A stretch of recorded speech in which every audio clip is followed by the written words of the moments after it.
When we got down in that room, I had 6 marshals standing shoulder to shoulder surround me, and William Rehnquist came down from up in his chambers to see me, and I says, I have your signed confession for treason against the United States people. I says, I've used parsé syntax grammar against your opinion since you've been in office. He says, okay, guys, you can all leave now. Mr. Miller and I are going to sit in this closed room. You've already frisked him. He has no weapons. He doesn't seem to be of stature that can overpower me. And we're going to have a little discussion. So for the next 2.5 hours, William Rehnquist and I became very good friends. And until he died and I removed him from office in June of 2005, we were pretty good friends. I taught him syntax, the math interface on grammar, and he taught me all the secrets of the procedures of judges. But a lot of the things he taught me, he was in error of, because 2/3 of all the words were missing from the procedures by which he wanted to formulate answers. The fraud that takes place here is profound with the courthouses and the courts. And people say, we're in court and the judge says, this is Judge Wasilewski, he says, David, after he took away my children in 1980, I went to trial 65 consecutive times, 2 weeks apart, under what's called a Ridid-Denoble.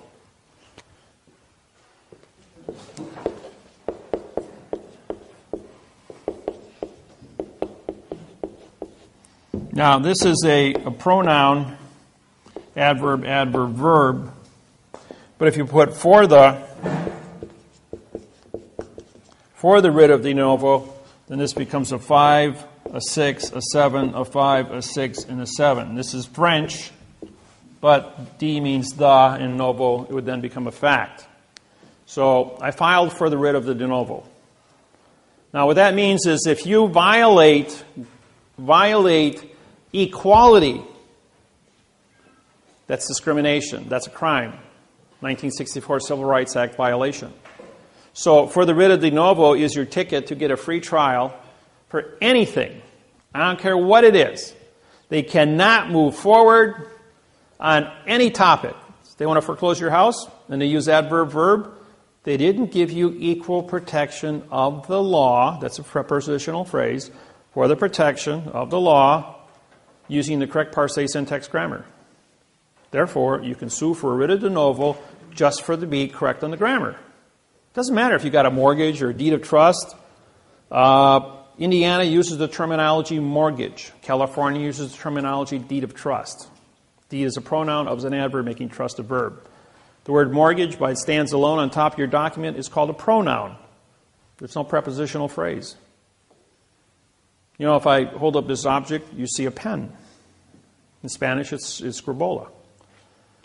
And if I hold this object about 5,000 languages, I'll get 5,000 different sounding effects to what it is.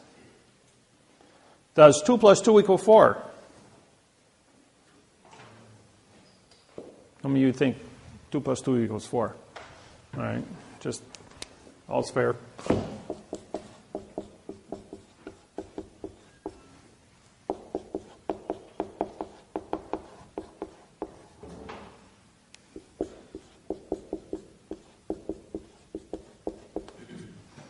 Did you hear what I said, what I meant, what I said, what I said, what I meant, what I said?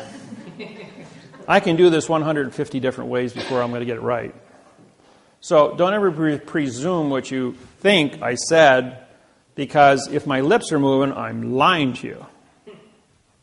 That's what a judge said to me. He says, all you got to do is prove it.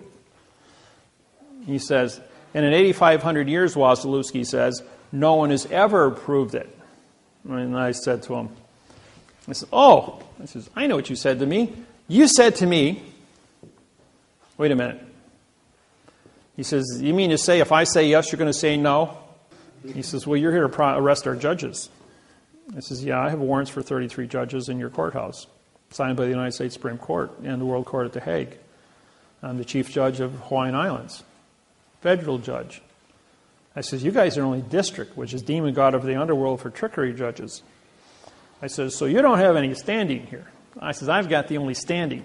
I says, not only that, you anchored your vessel, which is your courthouse building, on our island.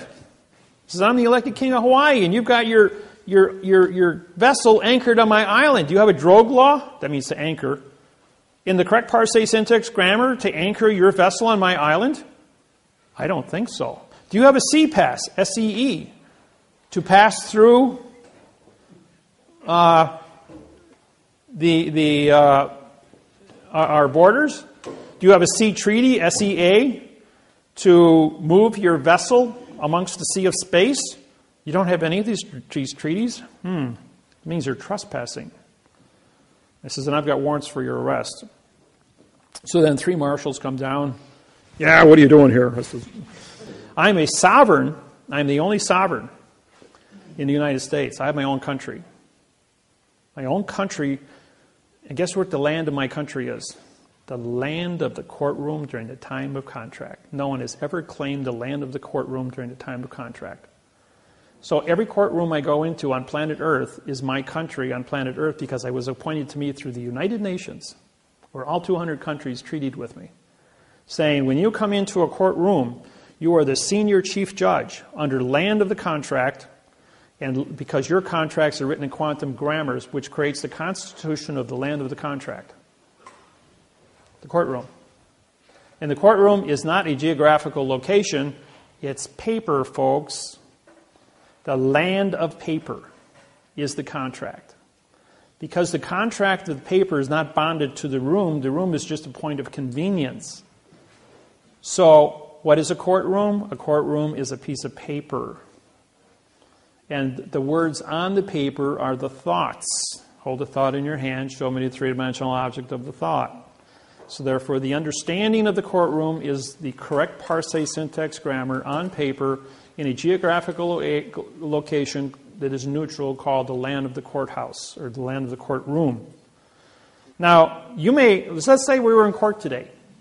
And every person in this room sat here in front of me with a different contract, one for divorce, one for trespassing, one for shoplifting, one for traffic, drunk driving, underage. and as a result of that, does your contract for traffic have anything to do with his divorce or his marriage or his trespassing? The answer is no. So each one of your paper contracts that you have is a vessel in a sea of space. And your name is on that document. Therefore, that is your bill of lading, your passport to be in the closed area called court. And the condition, the contract, the words on that document, if they're written in adverb verb, say nothing. Therefore, they're called art, A-R-T. Vowel and 2 consonants, no contract. How do you spell ink? I-N-K. I-N means no, K is knowledge. You have no knowledge because you put ink on paper in adverb verb. They've been advertising in plain view all of this throughout your entire life. And just like all the pictures on the wall here, they're all in a box, which is called framing. And framing is a box under 4 corners, which is an enclosed area and can't be considered, so you can't be insulted by any one of the pictures or have any subjective interpretation as to the condition of what the people look like because they're in a box. The lawyers and the attorneys and this whole thing about syntax is in front of you every place you go and everything you do, all the time. The unique thing is that we are here, and I'm talking to you in real time, and we're all on the same plane, P-L-A-N-E. That means you can see me and you can hear me. Now, sheet of paper. I just disappeared. You can't see me anymore. I'm on a stage. Even though it's 0.02 of an inch thick, called a piece of paper, I changed my plane. I just disappeared. Now I'm on a stage. On a stage, you can't see me. You can't hear me. You can't be insulted by me in any way, shape, or form. It's only your subjective interpretation as to what you see and hear now. That's why actors, Federal Rules of Civil Procedure 44.1, all judges are actors. And they're on a different plane than you are. Therefore, you can't see them or hear them. That's why they're immune, because they haven't said anything or done anything. Now, who sits in front of the actor on the stage? The clerk of the court with a computer. Now, what do you see her do? The whole time the judge is up there with his computer screen. He's typing here like this. He's telling the judge what to do because she's on your plane and she's the puppet master and he's the actor being told what to do. So the clerk of the court, who takes the paper? Right. Who takes the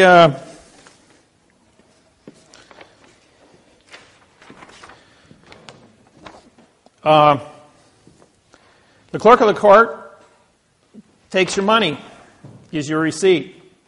That's called banking. You go to the bank, the teller at the bank takes your money, cancels your check, gives you money, which is doing a transaction.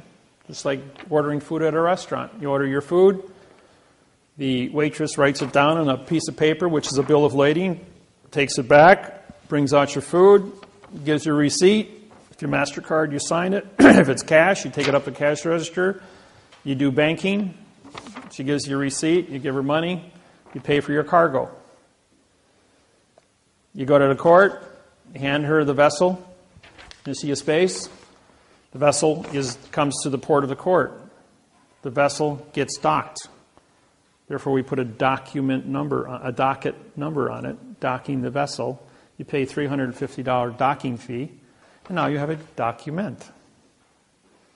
DOC, DOC, DOC. You see, we're using the terminology and bringing things into first-person knowledge now, so you're aware of what's happening. When the document comes to the port of the court, the document has a stamp on it. The stamp is autographed by the postmaster delivering the vessel to the port of the court, who also puts a stamp on and signs it. Therefore, we have postmaster to postmaster docking a vessel. The vessel is an independent.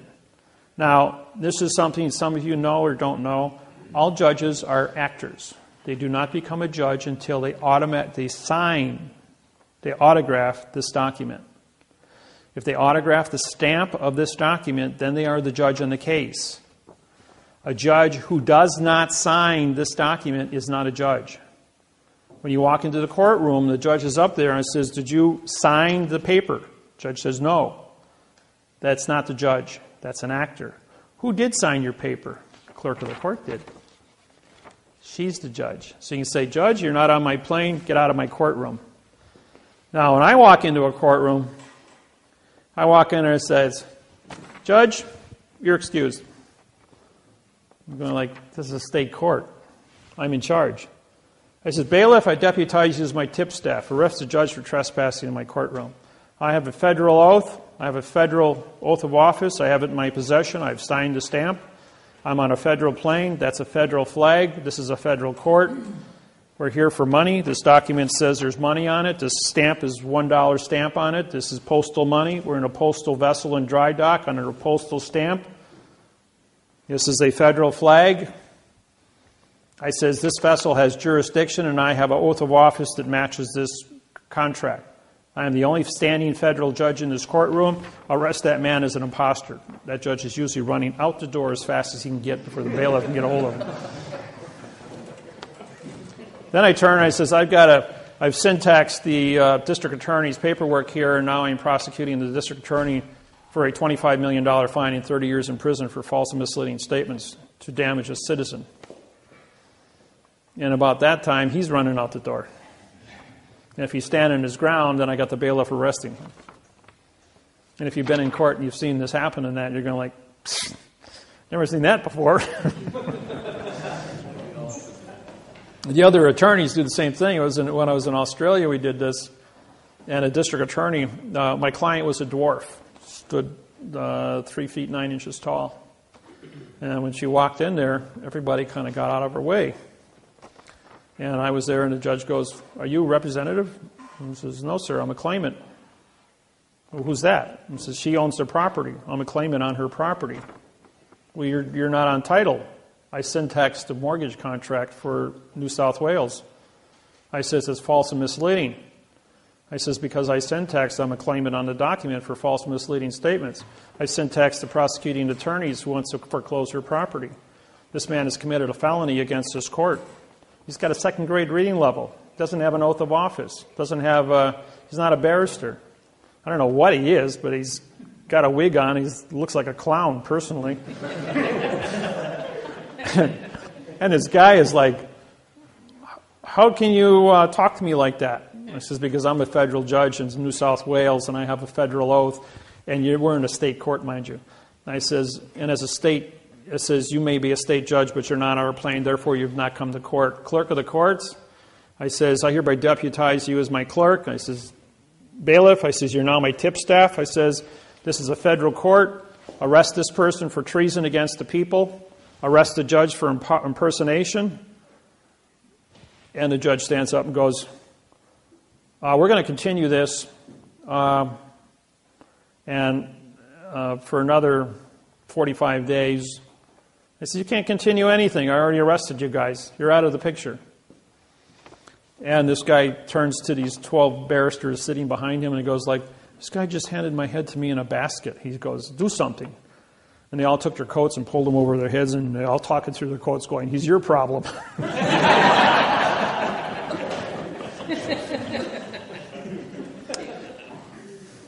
When you file a lawsuit, this is just a copy of one of my oaths.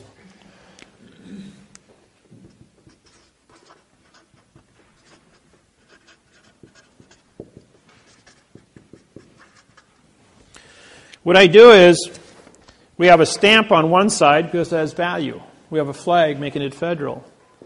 And this is an authentic oath, and I think this one is for, this is my Hawaiian oath of office. And this makes me a federal judge in Hawaii. And when you put value on the front, you have to endorse the top of the back, just like you endorse the top of your checks at the bank. Now, the reason, what is an endorsement? Okay, we write. Now, if this was 75 feet long, we'd call this, as a single document, we'd be bonded.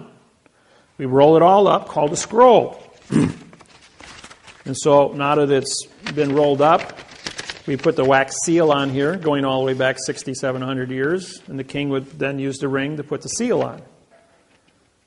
And the ring, the seal, was the same as an autograph. And when you unwrap it, the seal is at the top of the back of the value. Therefore, you have an endorsement. That's been practiced for 6,700 years without fail. So therefore, it's legitimate. Okay, you got 45 days, trust law, offer, 45-day answer. The state court? County. State court. Okay. Then you've got... that's 90. If you add 45 to that, you get 135. So that doesn't work. So what they're doing is there's a 10-day offer, a 10-day answer, a 20-day answer, and a 10-day response. That gives you 120, and then you've got your 3-day rescission law. That would make it 123 days, which would expire. So he had to make it at 122 days. So he was under the 1-day limit under the rescissions law. Otherwise, he'd be in violation of notice. This is an offer. This is an acceptance. These are two 45-day trusts running. This is a vacated contract on its face. Okay, then it's not legal. Later in the conversation, you lightly mentioned it again, and you said because then it would be under the new Judge Reed. Okay, what you have here is this. You have a... everybody okay with this, or do you want to get into more of this? There's events that are taking place that are becoming more and more relevant to the relevancy of what quantum language is and its importance in the timeline of this planet, and why I'm allowed to teach this, and how specific events have taken place that I've uncovered in contract language, like the beginning of the post office, how the fraud took place, and been able to unravel who do you prosecute in court. When we go to court,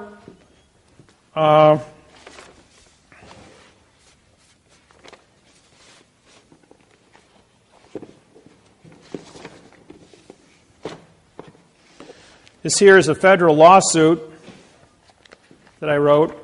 This deals with, this one is for, this is the International Maritime Organization.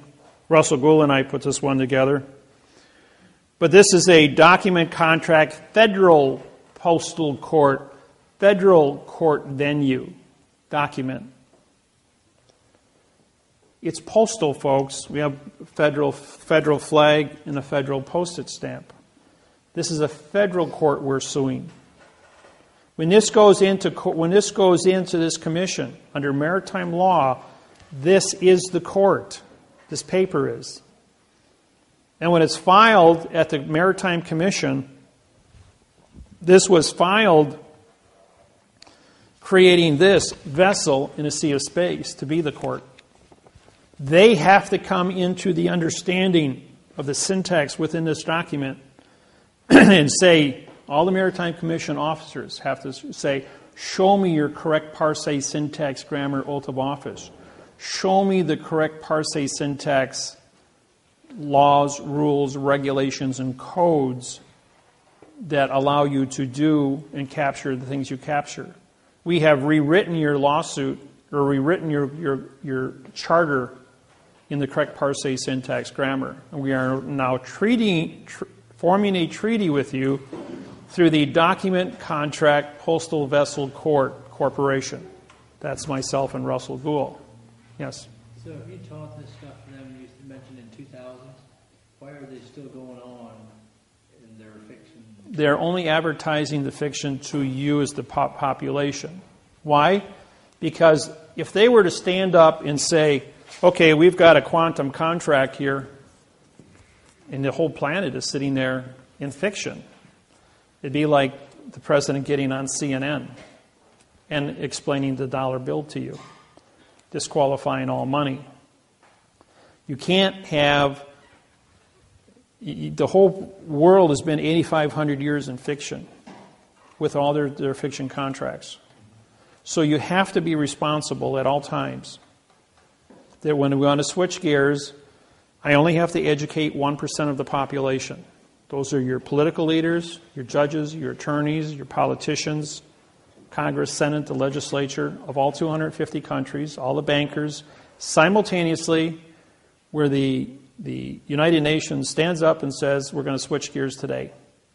Everybody changes on the same day. Is that going to happen? Yeah, it's going to happen.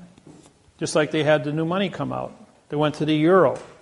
These were different exercises in communicating a change, a dynamic change of a large area of international trade, commerce, and contract, and see how the people accepted it. Well, it worked for the euro. It worked for when the new money came out. Nobody got crazy. Stock market didn't go nuts. Well, even the Marshal Service said, we've heard the word Article 3 judge. We've never met one before. You're a genuine sovereign and an Article 3 judge. And an Article 3 judge is a judge on contract, folks. I don't work in a courtroom. Don't sit in a courthouse anywhere in the world. The courthouse is the paper. The paper is the contract. The contract words on the paper is a constitution. The Constitution articulates, under law of the flag and postal codes, the geographical location in terms of a constitution, Title 28, 1331, venue, authorization for a clerk to file the paperwork, a 1361 authorization for a judge, and a Title 28, Section 636 to order the court open. In other words, ordering the piece of paper to be an open court, and whoever signs the stamp endorses it and puts their name on it as a federal judge is the federal judge on the paper. Because it's a federal stamp and a federal flag, there is no such thing as a state court. Any state court touching money, doesn't it say Federal Reserve Note? You can't be federal in a state entity.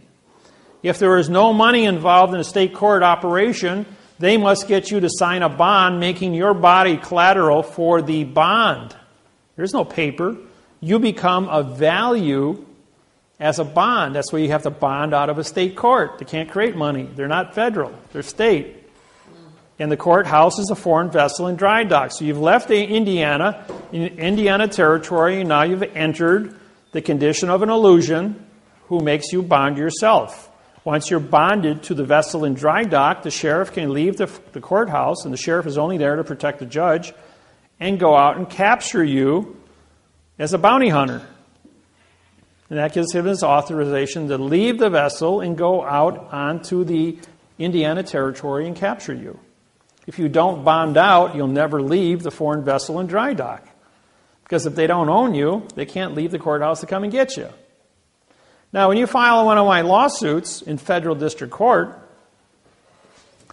once it's contracted with the clerk of the courts, which is responsible to receive vessels and dock the vessel, a district court judge is not a federal judge. They must sign the federal oath and must sign the federal lawsuit to be a federal judge on the lawsuit. The federal judge is going to come back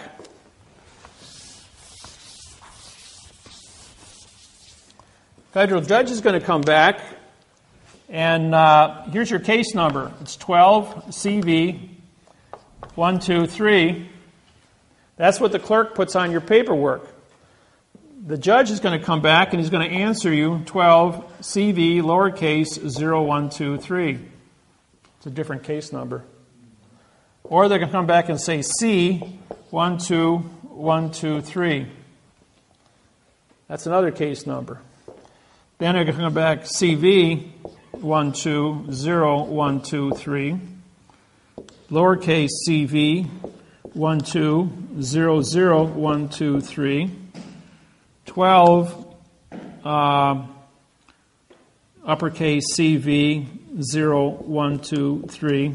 These are all. Then they're going to say, well, this is the case number here. No, all these are different case numbers. Now, if you had taken one of these and put them as the key to get into your computer, you think that any of these are going to open up your computer except the correct one? Same thing is true when you go looking for the case number at the courthouse. They punch that in there. They're not going to find your case number. Then they're going to say, well, you paid $350 for this case number, and they dismissed your case under this one. Or the judge sent, come to court with this number. The lawyer filed this one. The lawyer answered back to this one. The judge dismissed your case with this one, and they want you to come into court to arbitrate this one when this is your original number. Okay, once your original number is filed, we run 45-day trust law and 3-day rescissions. Once those 48 days go by, you have now a document contract. A fault document contract claim. 4 words. Writ of the fault document contract claim. We filed the lawsuit. We filed the correct parse syntax grammar. We took the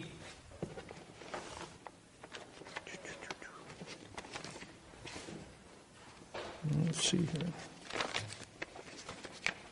There it is. This here is your deed of trust to your property here in Indiana. And we identified every single word by placing a number on top of it. All 6,000 words. So we couldn't, if we take this document and write the word adjective on top of the word red, we wouldn't have enough space, right? So we use the number 3 in place of it. When we do numbers, you can read 300 words a second when it comes time to correct this document. You know that? Just takes a little bit of practice, and all of a sudden, like, you're aware you can read 300 words a second in number codes. The mind can comprehend 10,000 thoughts a second. So doing 300 a second is just, once you get used to it, it's a breeze to blow through contracts and read in number codes.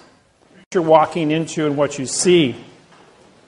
The flags that you see all over the world, there's 11 different flags in the United States, military and civilian operations, including the new one.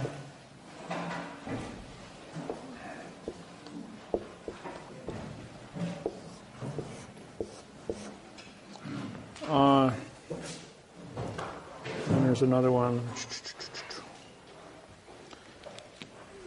When President Obama on election day was elected, if you look at the pictures on all the newspapers across the United States, you saw this flag hanging behind Obama. It's a New World Order flag. It has a circle of stars, a blue square field, and it's 1 to 2.25. They also had another one with 50 stars, 1 to 2.25. That was the United States Treasury flag. The flag that's 3 by 4 with a blue square field is a military boat flag. All vessels in dry dock on planet Earth, like your own personal house, the school building, these are all vessels in dry dock. They should be flying a 3 by 4 boat flag. The flag over here with yellow fringe on it, see if I can. This is a 1 to 1.9. I recognize this is old. This is a very old flag, by the way. When you take the flag and you fold it like this, corner to corner, and then you take it, and you put it up here to the corner, it should only have one stripe showing, which does. So this is a 1 to 1.9 flag. By putting a fringe on it, you say that the contract for the United States of America, or better known as the Constitution, has been captured by the yellow fringe, which is the court flags, maritime law. It says your contract is null and void because they put a phoenix on top.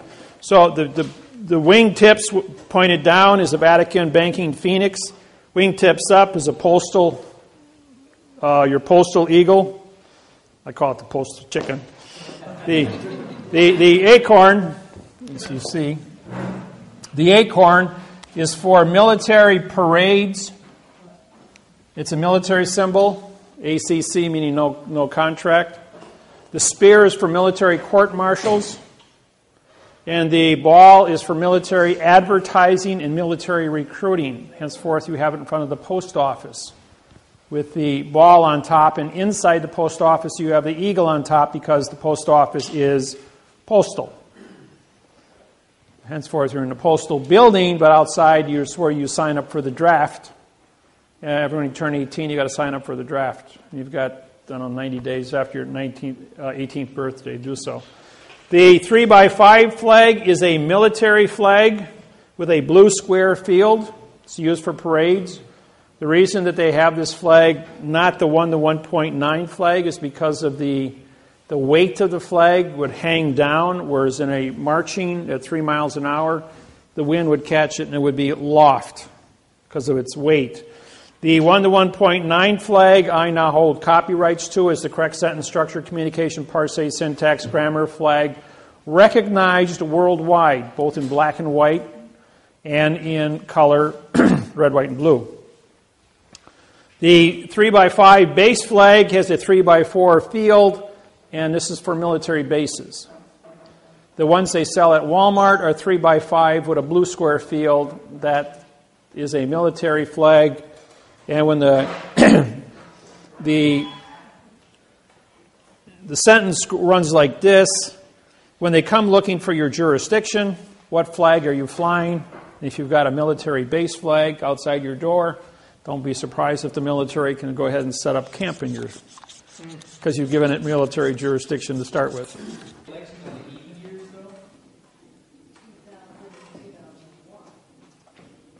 1999, November 2nd.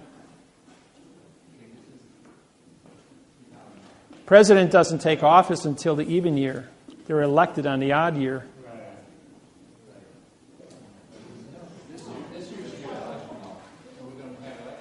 It's 2012, yes, but the president doesn't take office until 2013. No, 1999, November 2nd, was the end of the Third International Bankruptcy. There was no election take place that year.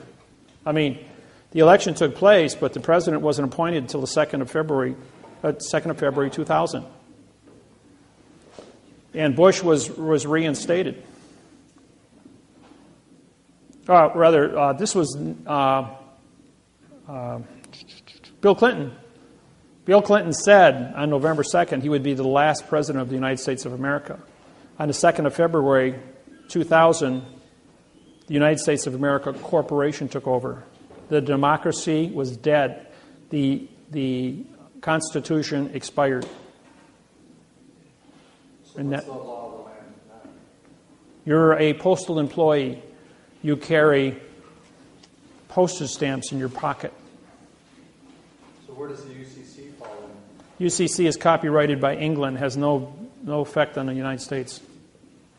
If you use copyrighted material from a foreign country on a foreign vessel in dry dock, you're babbling because you don't have a copyright release. Only attorneys and lawyers and judges have a copyright release from England. That's why they joined the bar. If you're not a bar member, you can't practice in a foreign vessel in dry dock. So how do you capture a foreign vessel in dry dock? You don't.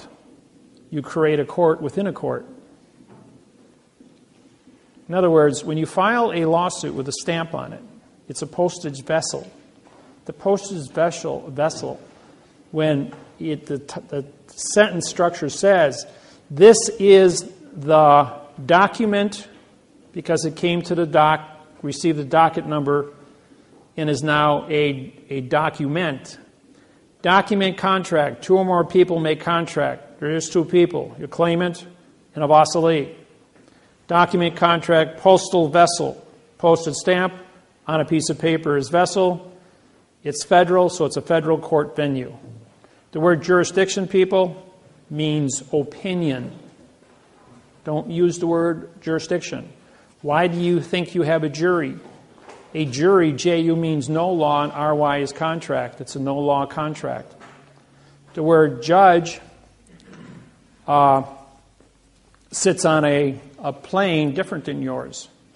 Even in tribal law, whether it be the witch doctor is the judge, the king of a tribe, anywhere on the planet, a president, a dictator, they all stand on a plane to break the continuance of evidence as an actor on a stage, talking babble in adverb-verb language. Therefore, you go into an auditorium, you see a person on a stage, they are under contract to perform, you buy a ticket, which is a contract of your opinion. Your opinion is on stages. Your stages, here's the plane of the stage, and then you have your seating going up. This breaks the continuance of evidence with the stage, and you are only witnesses or opinion entities watching actors on a stage. No different in the courtroom. So the only way to engage and have your rights or whatever you're trying to do... Engage means no contract, ING. To gauge when you go in there. And that's the correct word. You do gauge a situation. Gauging means to analyze, to look at the knowledge of your environment. You're gauging the difference between right and wrong, good and evil. You're gauging the conduct of what the actors are, ACT, no contract people, because they write everything in the courtroom is an illusion. And I'm going to put a courtroom up here in a minute and show you the tricks and the traps that are going to happen inside that. So when I go to file a document, or a doc... No, it's a document. Okay. Do I put my stamp on that document? Yes, and you sign it, making you the postmaster and postmaster, banker, and judge authorized to transport the vessel from the street into the vessel in dry dock. You send before you walk into the courthouse to dock your vessel, you mail it, registered mail to yourself. Your vessel has now been registered with the post office, which is controlled of the port authorities, which license the courthouse to dock its vessel on planet Earth. In the event that you are the postmaster now signing the stamp to carry the document into the courthouse, you are the letter carrier and postmaster authorized to transport the vessel to the clerk's office, and you can't be arrested as a letter carrier delivering the mail to the courthouse, even though it's a foreign vessel in dry dock, because you're already the post office, which controls the port authorities, which docks the vessel. So you have a higher authority. You're like the senior judge of the courthouse. Little secrets. Did they still stamp that document? Yes, and when they stamp it, they make contract. Absolutely. I sign every federal district court stamp. I sign over the top of it, capturing. Ask for it back. Absolutely. You sign all yours and say, they all have to be conformed. Give me that back. I'm going to sign my name over your stamp, and you sign your name too, clerk. And you usually have to have 5 copies. So do I send 5 copies? Actually, 7. They get 2. You keep the rest, 5 back. Okay, so I mail 7 copies to myself? No, just the one. Just the one. Just to get the serial number. That's all you want. It's a registered serial number. Okay. But then how do I have a copy or... You keep the registered serial number. You're going to mail it to yourself. You keep the envelope. Okay, got it. Okay? If you have one copy that's sealed inside there, it's always sealed inside there. If it ever comes to a... I'm jumping the gun, but are you going to just go through all of Yes, these? I'm going to go through all the procedures on it. Yes. She told me that she can't let me have the document back once she stamped it. All of them are stamped, and if you sign the others in front of her, they all have to be conformed.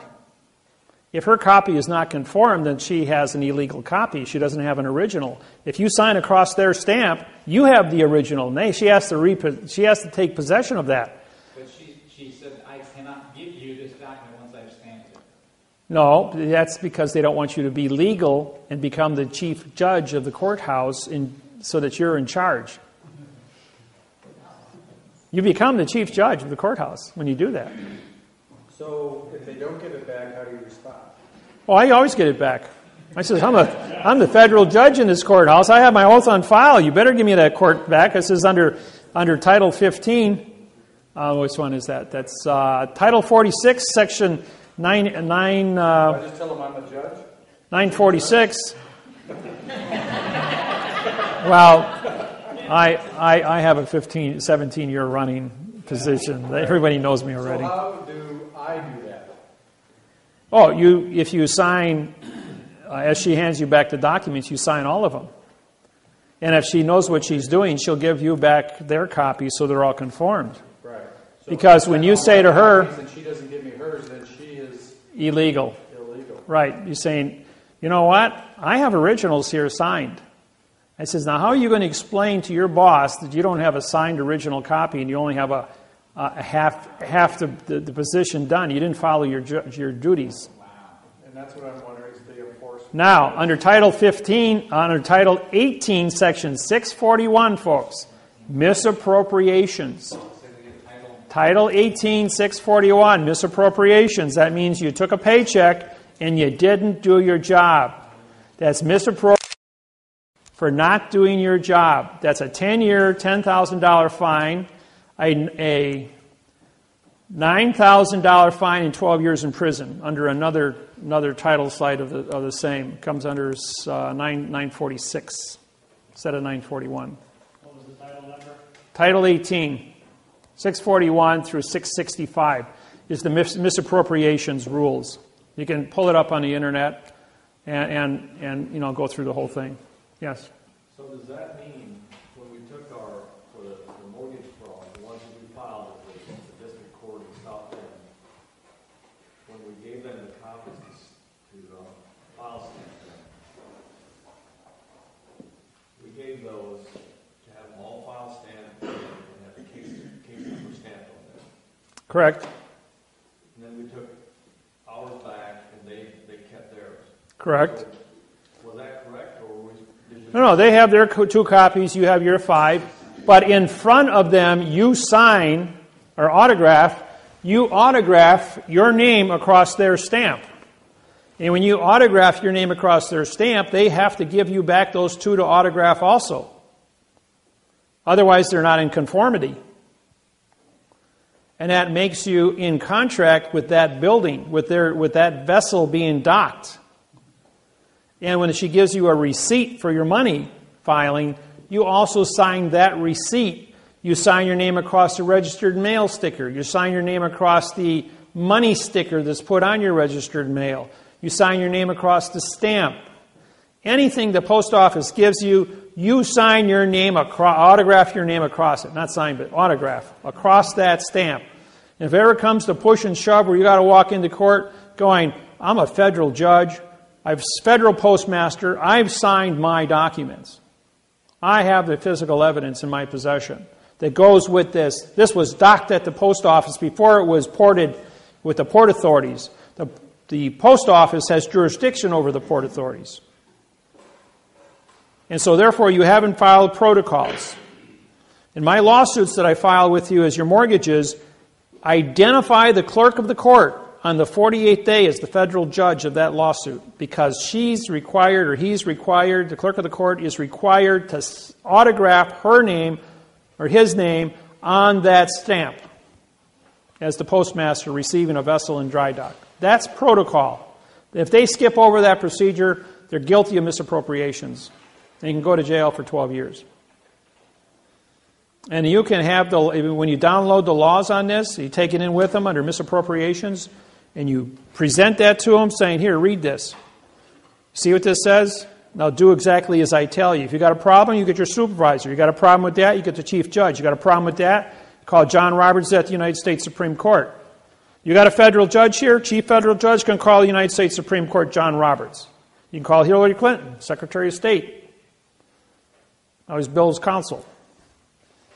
So I'm killing flies in windows, glass windows with 20-pound sledgehammers, and I'm not breaking the glass.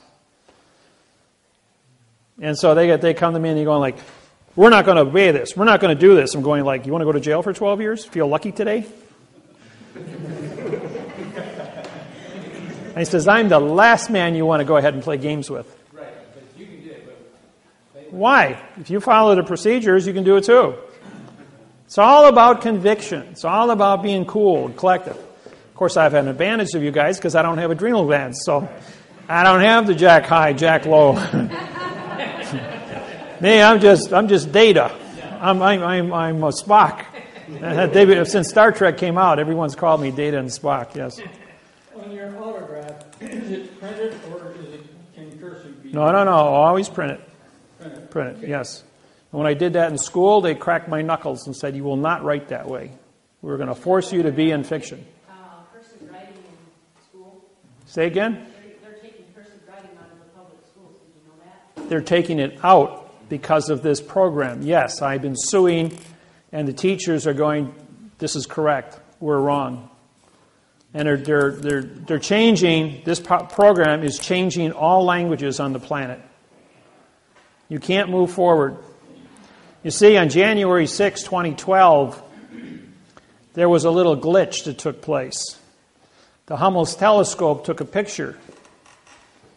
And the picture showed 3 more of these spacecrafts in Greenland headed this way, which will be here on 12/21/2012. Courtroom. Courtroom's divided into planes. Plans. ES. Sometimes I get ahead of myself.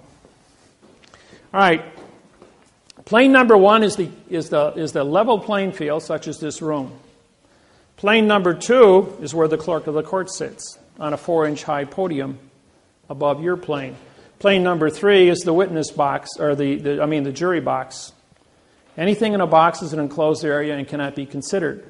As you well know, since the Constitution of the United States was created, you must have a 12-man jury. What you don't know is that the jury box is built like this with chairs on the X's. So what do you have looking from the top?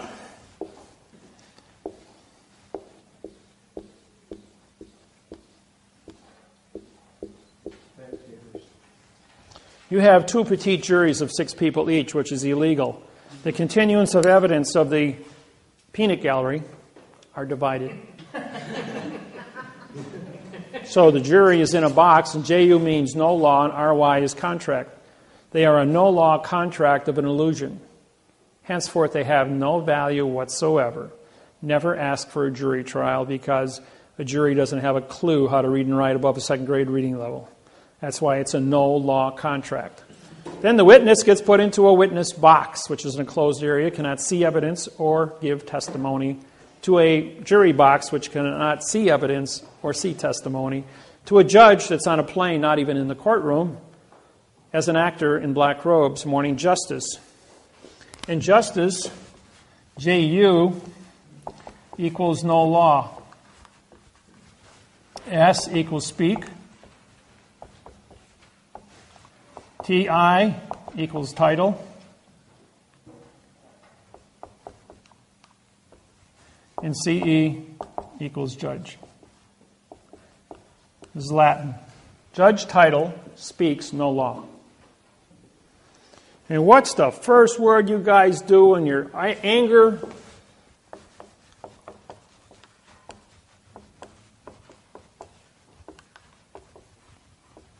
There is a location. That's a positive word. Is a positive word.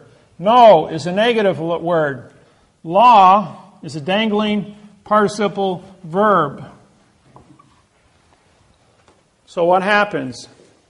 There is plus and plus, now pointing towards no to be positive, making law a negative, because no is still a negative.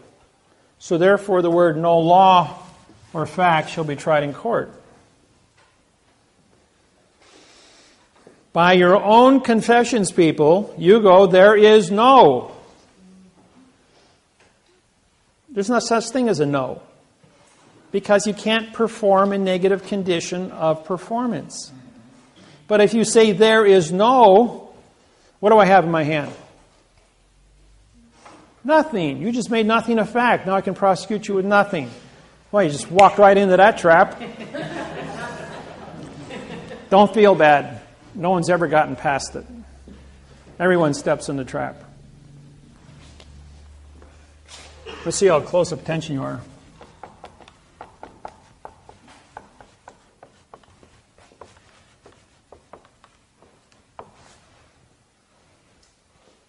What is your name? No. I'm a judge. I said, what is your name?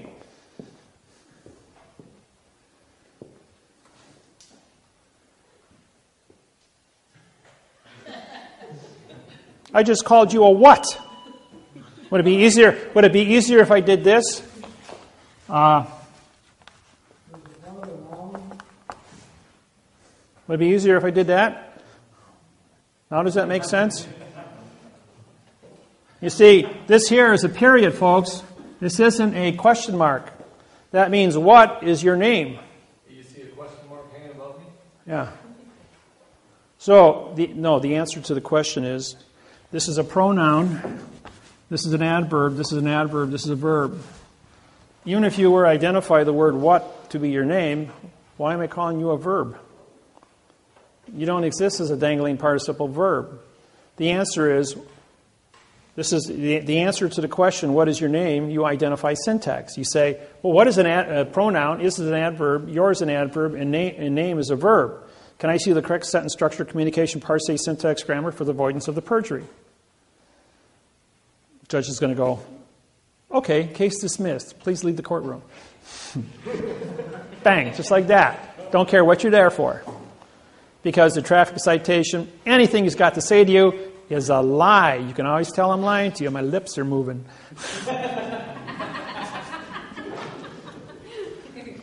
Hey, it's a fact, folks. So anytime you go to a stop sign and you get a ticket, you could use that argument in court. Well, actually, I won a case. I said, Mr. Police Officer, would you please come up? He goes, yes. He says, you testified that I went through the stop sign. I said, you just said I went through the stop sign.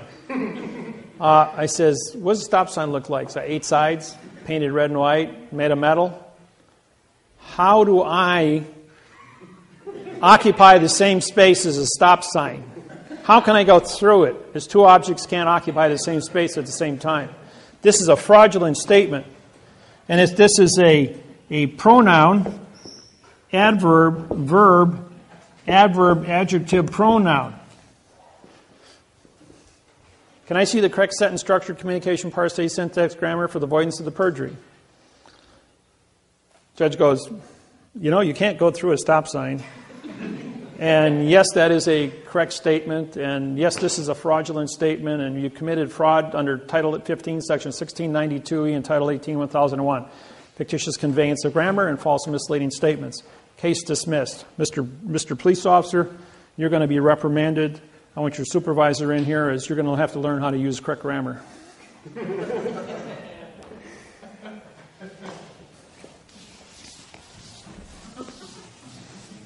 You see, these are all tricks and traps, little things that are hidden in plain view right in front of you. And all the little things that go on right in front of you that you don't even understand. What is the significance of the $1 versus, let's say... There are no fractions in federal law. Everything is a whole number. That's your answer.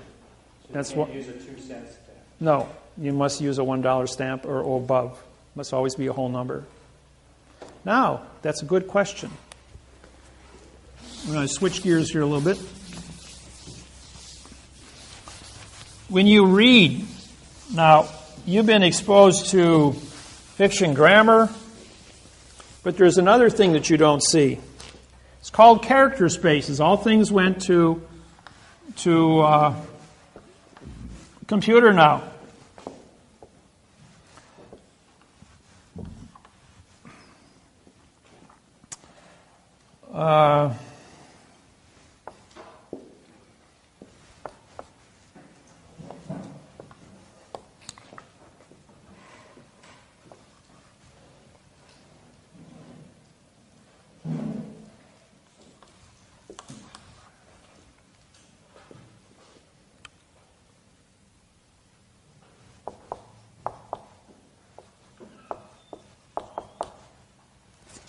No, wait, that's...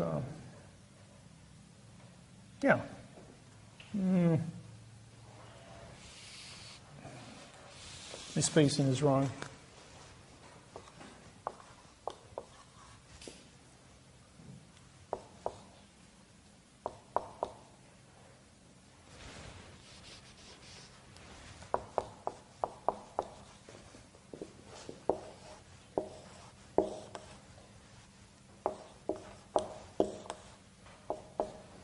Okay, you're looking at a computer, and each one of these represent a character space, okay? Now there's a rule in syntax, it's called the double space rule. If you were 2 spaces between words, you break the continuance of evidence, okay? Now here you're going along, you got space, space, space, space, 1/10, full space. This is actually 2 spaces now. So when you say, I saw the cat, this is an adverb verb, adverb verb. But there's 2 spaces missing here. So therefore, this is just a 2-word phrase, and this is a 2-word phrase. It's not 4 words. So therefore, watch your spacing. We have an attorney in Petersburg, Alaska, who uses 4 words, single-spaced, 3 words, double-spaced in each sentence for 22 years. Last year, I caught him. We went back and looked at everything he wrote in 22 years. All identical. 4 and 3 on every sentence. Never wrote a legal contract in his entire life. And he was the prosecuting attorney and working for the city in Petersburg, Alaska, never lost a case. But then again, he never had a correct case, and so him and the judge were in and on together. Therefore, it's a conspiracy. He knew what he was doing. Exactly. There was no mistakes there. When I take your mortgage contracts and I identify all the parts of speech in 15 pages, and I show that there's not a single prepositional phrase, that this is a document with 5,000 syntax wrong words and 1,000 words that mean no contract, and therefore you have 6,000 mistakes and 5,000 words. This is like building a space shuttle to go to the moon. It's an engineering exercise on 64 million mortgages. When Lloyd's of London got a copy of this, they canceled 64 million title insurance policies in the United States. If I'm blowing smoke, then what's the world doing canceling the United States contracts across the board? Shutting down the mortgage industry. And as Pandora, yes, I'm responsible personally for the entire collapse of the mortgage industry and why all of you are probably in foreclosure right now. What does Bernanke's deal of $40 billion per month? $40 billion, that's nothing. Is that tied to this mortgage, to the syntaxing thing? No, he's just trying to put a Band-Aid on something, saying we're going to buy up all your bad paper. Now, for the mortgage people, and this goes with that.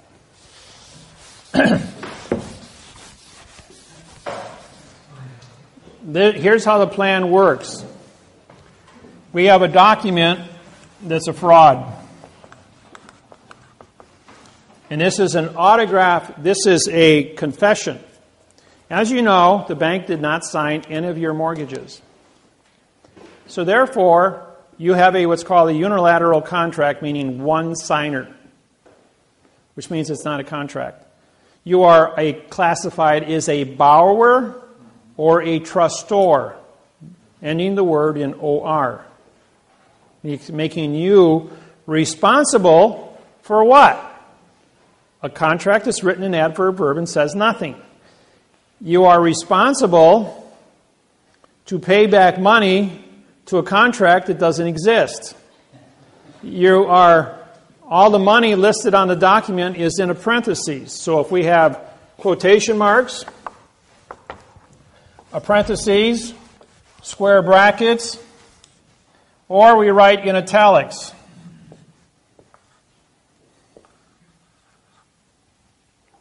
Kind of bad.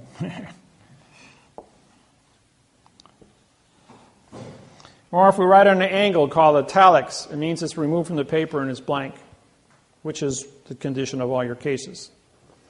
All right, so we have this document here, and this document says that the bank wants this from you. But he never signed it. So can I prosecute this individual? Well, I don't have a victim yet. You guys have become victims, but only after the fact. Those that are all current in your mortgage payments, you still are sitting on bad paper, but nobody's taking responsibility for it. You've paid, kept your mouth shut, the bank's kept their mouth shut, and you just keep paying. Well, that's cool. Your credit rating reflects that you have made a promise to give something back to somebody else, and you've kept your promise. It's just like a handshake. There's no written contract. This is not a written contract either, until I stand up in front of the court. Now, when the bank stands up in front of the court and says, I wrote this, I'm taking responsibility, I want that house, I now have a signed confession in front of a judge that they took responsibility. Now, it's my responsibility under Title 42, 1986, as a federal judge, to syntax this document and find out what it really says. What it really says is that the false and misleading information, fictitious conveyance of grammar, perjury, and deprivation of rights under coloring of the law was now a condition of criminal activity under Title 42, 1986. While engaged in criminal activity under Title 42, 1986, he had knowledge because there's 6,000 mistakes without any kind of modification. In other words, it's a perfect fraud. A perfect fraud because we're back into the no law or fact. And so now he's got this no law or fact document that he's confessed to. Well, from the first one that we did in January of 2008, which collapsed the entire mortgage industry, and took the stock market from 14,000 down to 6 and back up again, and put everybody into your quandrum, why hasn't the bank foreclosed you after 90 days? Why didn't they just come out with the sheriff and kick you off the land? Well, that's because we still hadn't had the banker stand up and say, I did this. So when he did that, he now had what he did was on the 90th day, he filed a Title 46, Chapter 16, Section 781 salvage claim on your land. They killed the Indians, they stole the land, they sold it to an unsuspecting buyer back in 1800, and it hasn't been, or 1834, and hasn't been corrected to this date, and so the word is ailing, A-I-L-I-N-G. Comes from the word failing with a square bracket around it.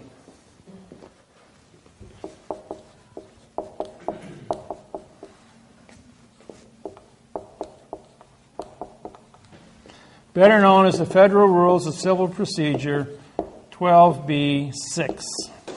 Now, every one of you that have ever worked with me, the first thing that the lawyer does is he failed to state a claim. Okay, what that says is pronoun, adverb, future time, verb, adverb, verb, which means you didn't use a verb in your document. You actually sued them with correct facts, using forensic evidence with a signed confession from the bank who stood up and said, I wrote this. Now, I have permission as a federal judge under Title 42, 1986 to prosecute this individual for false misleading information. So, all the people that have filed these lawsuits since January 2008, they're stonewalled. We want more information. We want interrogatories. We want affidavits. We want a smoking gun. We want. The point is, the word interrogatory, INT, means no contract. Affidavit, AFF, vowel two consonants, means no contract. We want no contract. We want you to participate in nonsense for 3.5 years of no contract to keep you into a verb fiction. Which means as long as you say nothing about nothing, you can't prosecute nothing with nothing. Which part of no don't you understand, the N or the O? Okay. Now that this fraud has been perpetrated, we go ahead and say, well, I have the signed confession here, and the bank won't settle, and the court won't settle. They're going like, well, the lawyers on both sides want more and more information. Well, and the U.S. Attorney's Office in California, they said, well, we've got to find out who wrote this. I says, well, first off, this is owned by a corporation. A corporation is a dead entity, just like this piece of paper is a dead entity, is a vessel in dry dock. Even though you have a president and a vice president, a director of a corporation, who is this individual? He is not a living, thinking entity. He is a corporate trustee. Trustees are created by paper documents. There is no living person to look at. You only have a machine run by a set of rules and regulations. That machine creates the trustee and tells the trustee what to do. But all the language is written in fiction. So what is the subjective interpretation of nothing? Well, at some point here, we have to come to a settlement. So how do we get these people how do we get the machine, the corporation, to sit down and confess to a U.S. Attorney's Office that, yeah, we're responsible, yeah, this was engineered as a lie, yeah, somebody's got to pay. Well, the fine is $25 million times 64 million homes. That's $400 trillion. That's pretty big check to write. The United States Treasury is $17 trillion in debt. The United States Treasury might be $17 trillion in debt, but the United States banking industry has stolen $700 trillion from the United States Treasury in the last 84 years. So what do they do with all that money? Where's it sitting? Well, it's sitting offshore. It's sitting in trusts. It's accumulating interest. And the bank owes the United States government $400 trillion. That's according to just for the mortgages. That's only for 64 million mortgages. That's not counting all the industry, corporations, licensing bureaus, Department of Transportation, and everything else. So this is a really big number, probably $1,000 trillion. Point is, we're only going to deal with the mortgages right now. So I said to the bank, I says, well, the U.S. Attorney says we can't get past, we've been in court 3.5 years now and we can't move forward. They want more and more and more information. I says, all right, would you like me to settle this? The guy says, no one's been able to settle it. What are we going to do? I says, I'll fix it. So I made a deal with Chase, Bank of America, Wells Fargo, and Citibank. Brought all the boys in. Sat down and said, hey, you know, guys, you wrote this. I syntexed it. I have a signed confession in my hand. He says, well, we didn't sign it. There's no signature under. I says, yeah, but you stood up in court and you held it up and said, I want your house. When you did that, you confessed. And I've got all of your confessions. Because, after all, I have a lawsuit that says here you want their house for not paying the bill. So therefore, you held this up and confessed to it. Now I have a signature signed in front of a judge. And now you're liable. We can't pay that. You'll bankrupt all the courts. All the banks will go bankrupt. Not true. Okay, in this hand here, you've got a $25 million check. Now, you're going to confess that you wrote this. You're going to pay $25 million to the Justice Department. The Justice Department is going to get $17.5 million of the penalty, and the whistleblower is going to get $7.5 million for every one of these confessions. Then the whistleblower is going to sign a contract. He's going to get $500,000 in cash. Well, that'll be negotiated anywhere from $500,000 to, say, $2.5 million, depending on what you need, how big your family is, what your liabilities are. That's negotiable. But the initial thing was $500,000. Okay? Now we've got $7 million left over. And you have to buy a $7 million CD at the bank that just screwed you, who paid a $25 million judgment to the government. What happens when you buy the $7 million CD? They get to fraction bank it at 10-1, making $70 million and selling it to MasterCard at 18% interest. And in 9 months, the $25 million is all paid back in interest to MasterCard. The bank goes, we're going to make excuse my French, a shit house of money.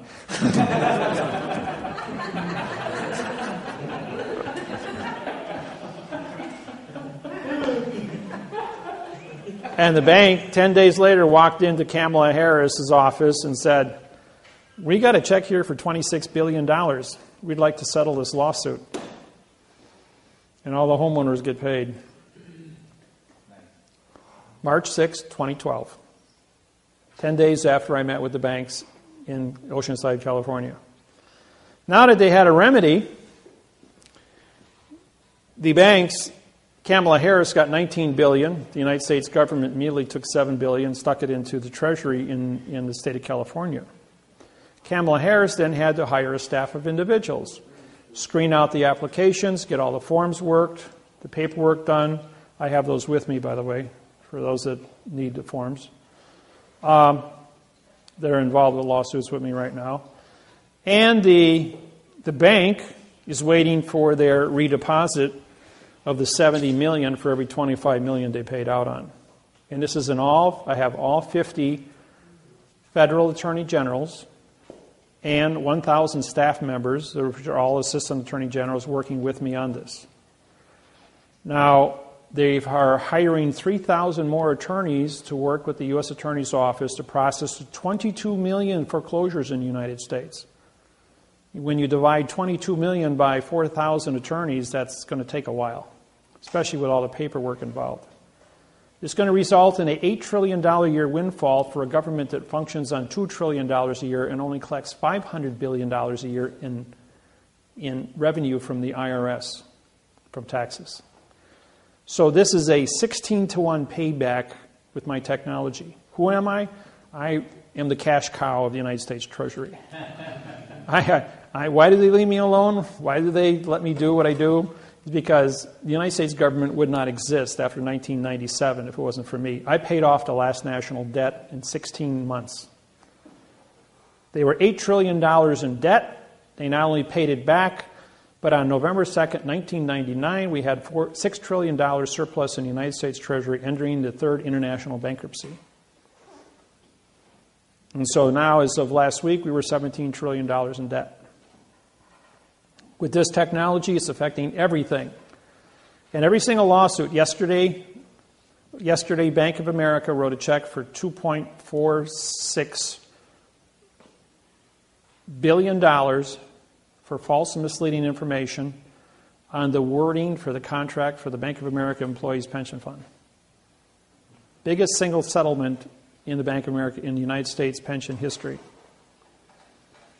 But that is trivia compared to the 26 billion that was written in California to settle the cases, and the 74 billion that has currently been paid out to date on the $400 billion lawsuit, which is at the New York Securities and Exchange Commission for false and misleading information to sell bad mortgages to the Securities and Exchange with a second-grade reading level. Henceforth, this document. But under the Clayton Act, they're going for 4 times damages of $1.6 trillion against the banks.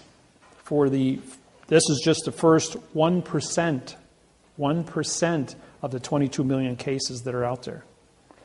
There's a 3% bottleneck in the United States court system. It will take 30 years to go through the 22 million foreclosures. That's why they've hired it. They want to bring this down to 10 years instead of 30 years. Question? I'm just curious on the, you mentioned 7 million going to the CD. You get the interest off it on a yearly basis besides your 5. Just like you win the lottery, you get the interest from the lottery for 20 years. The state keeps the initial chunk of money that you just won, $300 million, and you get the interest off it. It's more money than you can spend within reason against paying for all your toys that you would fantasize for any individual. And it keeps, there really isn't any money around out there. Everything's got to be working. Interest is a working condition of money. So every time they have a problem, they come to me saying, here's the information, sort it out. And it takes me just a couple seconds because I've been doing this since 1997 when I issued new money in the United States. So does that go on indefinitely, or is there a time frame that will stop? There will always be a condition of foreclosure. There will always be people in bad luck. There will always be, the new contracts, however, have to be written in a new parsé syntax grammar. I'm referring to the 7 million CD that I get personally. No, that'll be just a 10-year contract. 10 year. Okay. That you'll have a one-time payout at the end of 10 years. That'll give them a time to, they may bill out MasterCard at, I think it's currently is 14.6%, giving you a 7% commission off of that. 7 times 7 is 49, so that's $500,000 a year for 10 years on top of that, and then a windfall of 7 at the end, which would be reasonable. The bank makes $70 million off the top of that at a 10-to-1 fraction, where they're only paying you paying you the face value of 7, but actually collecting on 63 million all the interest. See? Give me time to gear up and get used to the cash flow before I get. Yeah, I'm sure McDonald's will appreciate you. Yes. But basically, with that all being said, then these banks, they're not going to fight. Right. In other words, the banks will say, "Oh, you finally caught me. Okay, yeah, I confess. No prison, and we're going to go ahead and negotiate this plan. You guys win. The federal government gets $17.5 million. They win. The IRS. Now, everyone, you're entitled to your minimum wage, $8 an hour. You work 8,700 hours a year on your property to guard the home and the farm. At minimum wage, that's $87,400 a year for the husband and the wife. Anybody on title. Times the amount of years you've owned the property. And under the Clayton Act, it's 4 times that. Then your down payment on the property, if you refinanced, the value of the house you put up for the refinance is the down payment times 4. So it's not a $500,000 property. It was refinanced at 7. The $500,000 value that was refinanced now becomes 4 times at $2 million. So we're talking about a few extra bucks here. Okay, this is taxable income. This goes to, you have your caretaker fees, then you have 4 times your damages. Now the Rescissions Act stipulates under Title 15, Section 1636A, that you must give a 3-day notice that you're going to engage in a false and misleading mortgage contract with only one person signing. That didn't happen in all 22 million or 64 million foreclosures. And the Title 15, Section 1639A stipulates that if they didn't stop and correct the mistake within 3 years of the mortgage refinance, that they are liable to return all the interest to you since the first day. And under the rescissions, under the Clayton Act, you get 4 times the interest paid in. Those you can pull off your IRS forms that you filed with the taxes. These numbers are then calculated by you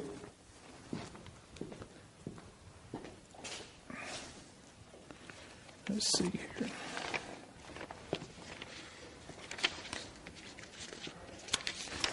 And this is the form that the United States government created. Well, it's not the real form. This form was originally written in adverb verb. The form was because you are filing quantum lawsuits to get paid because you have forensic evidence of fraudulent grammar and fraud that's been perpetrated on you. This was also engineered as a fraud so the United States government could keep all of the money because on the bottom here it says under Title 15, Section 1692E, if you use false and misleading information on this document, you now are vacating your position to collect. And Title 18, 1001, fictitious conveyance of grammar. So if you file a quantum in this hand but file a false claim on this hand, you vacate this claim and you don't get paid anything and the government gets to keep the whole $25 million for themselves. So I syntaxed this and wrote a brand new form in quantum grammar using the correct parse syntax grammar and filled in all the spaces with the correct parse syntax grammar. Now, if I ask you a question, what is the address of your property? ADD, no rest, which means I just said, what is your no contract property? And you answer me. Therefore, you've stepped onto a landmine. If I ask you, what is the location? If I made the statement, for the location of the property is with the claim of the claimant. That's a correct statement. Now I gave you a location and I made you a claimant. Gold miners didn't file mortgages. They didn't file deeds of trust. They filed claims for their property. And gold was an authority. So therefore, I quantumized this and now time to match your quantumized lawsuit as a quantumized claim. United States Attorney's Office got this. We have a collection agency with Tyrone, Tyrone, Williams out of Arkansas. Now, the first 4 collection agencies that we had hired were threatened with concrete overtures. They dropped out. Tyrone Williams was also approached with the same argument. So I intervened. I said to the U.S. Attorney's Office, this is quantum. You're going to get $17.5 million for every lawsuit I wrote. Based on 4 times damages, the average person is going to get $3 million. The government's going to take 1.5 for the IRS. Trustees are going to be paid. Anybody in bankruptcy right now, the bankruptcy trustee is going to be presented with this formula. The bankruptcy trustee is going to see that, one, you're going to get a windfall of $7 million, or whatever. In the case of bankruptcy, you will get a check to discharge all your debts, pay off everything. And whatever's left over will wind up being refinanced this way, plus whatever monies you need to be comfortable. This over here goes to the IRS. I don't know about the IRS liability of this. But if you add this to this, the average lawsuit I write is a $20 million windfall for the United States government. Now the judge says to me, we're going to dismiss this. This is gobbledygook. This makes no sense whatsoever. I said to the judge, I says, you know, Your Honor, I'm here in Honolulu, Hawaii. There's a judge in front of Judge Kern. They got 22 people here. I'm a claimant in all the lawsuits. I says, $25 million a pop, plus $3 million for the IRS. That's $28 million a pop. I says, I don't know what your pay grade is. I says, but you start costing the government $28 million for every person sitting here, times 22, that's $1.4 billion. You're not going to have a job very long. I recuse myself. Well, before I get kind of getting ahead there. After I said that to him, he says, who are you? How dare you talk to me like that? I held up my oath of office and says, I'm the Chief Federal Judge of the Hawaiian Islands, and I believe I have a warrant for your arrest over here. And right then and there, he recuses himself and he walks out of the courtroom. Well, in comes another judge, Kobayashi. I want appearances. So I gave my name, and first thing out of my mouth was, I says, I saw you standing in the door, so I heard you. I know you heard what what Judge Kern just heard. I says, and I looked at my list and says, I believe I have a warrant for your arrest. And he ran out of the courtroom too. Then Judge Mulloway, she's the Chief Federal Judge of District Court in Hawaii. She comes walking in. I know you don't have an arrest warrant for me, she says. She says, because I was appointed by President Obama just last year. This is all fair enough, you know. I'm still the Chief Federal Judge here, and you're a District Court Judge. I says, oh, by the way, I have your oath of office here. It's written in adverb verb, so therefore you're not a Chief Federal Judge. You're not any kind of a judge. You're just an actor in black robes. I don't care who you are. I don't care what person's name is in this courtroom. If David Miller's name is on there, I want you in this courtroom on April 12th, 2012, at 9 o'clock in the morning. So all 22 of us showed up on April 12th, 9 o'clock, and I walked in the courthouse and got 6 marshals standing in front of me. Judge Miller, do you have your credentials? I says, yep, here's my oath of office, here's my warrants. Are you here to arrest our judges? I'm going, no, I'm just here to go to court. I've got a 9 o'clock appointment upstairs. This is, would you guys like to come with me? He says, well, yeah. He says, we're going to have to. He says, we have orders to accompany you when you enter the building for everyone's protection.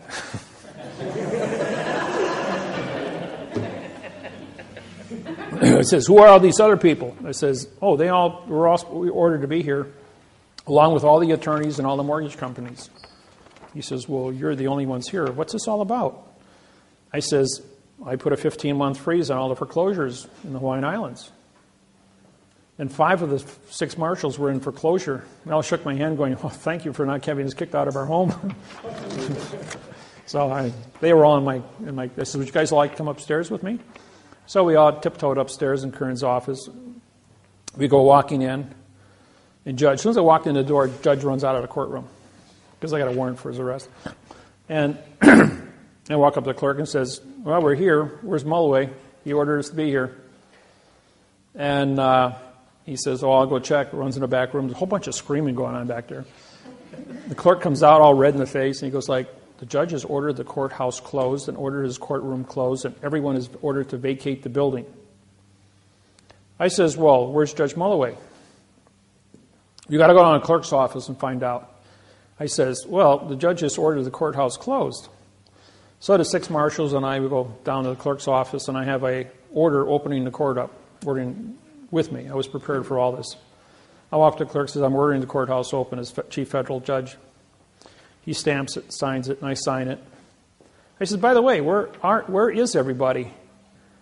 Well, the phone's over there, go call. So I called the Chief Judge's secretary, and she picks up. She says, all the judges in the courthouse are on a plane flying to San Francisco. Judge Kern is the only judge in the courthouse, and he ordered the courthouse closed, which is illegal, can't shut down the federal government.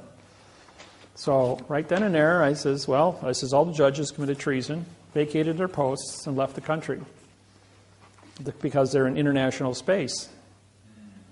So now we got a new complicated lawsuit that I'm putting together. So Every time I show up in Honolulu, it's World War III, you know. It's so these forms were critiqued so that they match your quantum lawsuits, so that you have. I've taken all the precautions necessary so that your language is correct. I took all the boxes off the paperwork, so there's no boxes.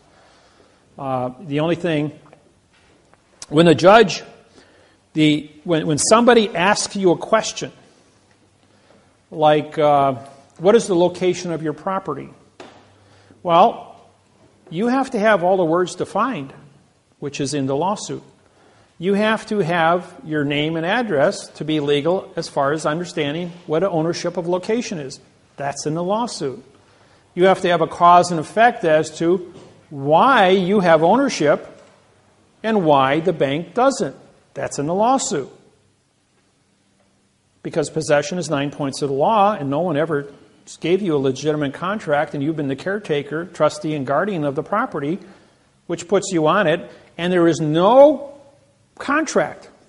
And I mean the word "no" is an adverb, making contract to be a verb, which is an adverb verb fiction. So there is no paper in existence on planet Earth that says you do not own the property as being the original settler on the property. As the American Indians, even though we know the military moved them off, didn't have writing. They didn't have treaties. There has never been a correct parsing, syntax, grammar contract written for that object, and because you are the only person on it, under the maritime law of salvage, are the only people that have ever existed as original owners. Do you have a mortgage? The answer is no.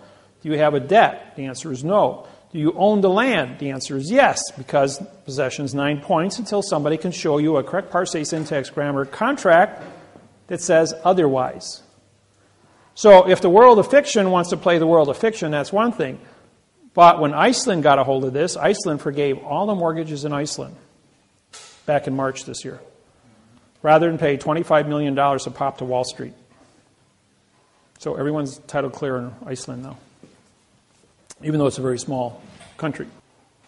You can bring a lawsuit against the bank with the existing contract that you have right now and follow the procedures of suing for false and misleading information on the contract and showing where the bank had Lodial, L-O-D-I-A-L, title to the property. If you're the only person standing and nobody has claim to it and you're on the property, under 1 year moratorium, technically you own the property. If you... Are you saying you have to live there 1 year? Yeah, you'd have to be there 1 year under 1 year damage claim. That no one's ever filed a damage claim against you for false and misleading information. Okay? Now, now there's a numbering. This is a numbering system. There's only 5 patterns of numbers in the entire world of fiction. And once you memorize these numbers, there's an old rule maybe most of you are familiar with, Sherlock Holmes. Everyone know the name? Okay. Sherlock Holmes says, when you remove all the things that cannot be possible, what are left? However irrelevant you believe them to be, are the facts. The point is, when we apply this same philosophy to the world of fiction, we actually come up with the facts. Is the reason all these else are irrelevant or wrong because the corporation took over the United States government in that time? They have to maintain a condition of 0. The word comes from the word alien, remember? Alien means corruption from the beginning. We killed the Indians, stole the land, sold it to an unsuspecting buyer. Simple as that. All right, because they were corrupt in the way they conducted themselves, took over this country, bastardized grammar for 8,500 years, they have to have one condition of contract. That contract must be in fiction at all times. You can never prosecute an individual for nothing. You can never prove nothing. You can do nothing wrong with nothing.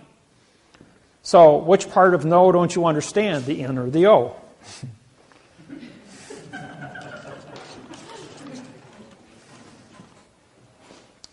And, you know, when you look at this, for you to go ahead and say, all right, anybody feel like a pronoun today? I. Where's your condition of contract? For the I? Why isn't there a name here? What it should say is for the person's first name and second name with the punctuated words. With the knowledge of a contract, not appointed. He has to sign a contract. I mean, why would he do the oath? He believes the oath is a contract. But here he's taken a position that he was appointed. Today it's mandatory that anybody that's a county sheriff has a 4-year college degree in criminology. 30, 40 years ago, it was anybody could say, okay, you're the sheriff, put on a uniform, put a badge on, carry a gun, hold up your hand, and that was it.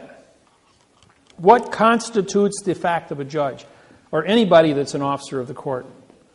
It's only your presumption. Don't forget, you've left Indiana, you've entered a foreign vessel in dry dock, and you speak Babel. Everyone has a second grade reading, an attorney or a lawyer. And just put a 1 on top of every the on the paper, and the letter A and the letter an. And who stands with lodial title at 9 points of the law of possession with no contract written in the correct parse syntax grammar to say you don't own your property?